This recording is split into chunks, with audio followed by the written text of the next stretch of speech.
ফ্যাসিবাদ মুক্ত বাংলাদেশ প্রতিষ্ঠার জন্য একসঙ্গে কাজ করেছি, সংগ্রাম করেছি, জেল খেটেছি, রাজপথে কাজ করেছি।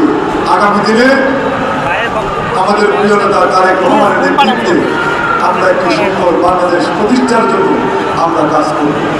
আমরা সেই বাংলাদেশ প্রতিষ্ঠা করতে চাই যে বাংলাদেশ প্রতিষ্ঠার স্বপ্ন দেখেছিলেন আমাদের প্রিয় নেতা শহীদ জিয়া রহমান।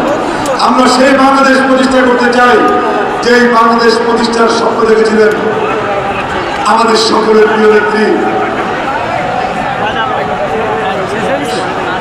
সাবেক প্রধানমন্ত্রী মরহুমা বেগম খালেদা জিয়া।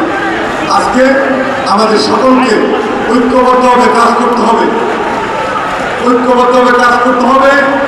তারেক রহমানের নেতৃত্বে একটি সুন্দর মানবিক বাংলাদেশ আমাদেরকে প্রতিষ্ঠা করতে হবে। আসুন সকল ঐক্যবদ্ধ হবে সেই বাংলাদেশ প্রতিষ্ঠার জন্য একসঙ্গে কাজ করি। আজকে এটা হবে এই মে দিবস শ্রমিক সমাবেশে আমাদের প্রত্যয়, আমাদের ভূমিকা। আপনাদের সকলকে ধন্যবাদ। আসসালামু আলাইকুম ওয়া রাহমাতুল্লাহি ওয়া বারাকাতুহু।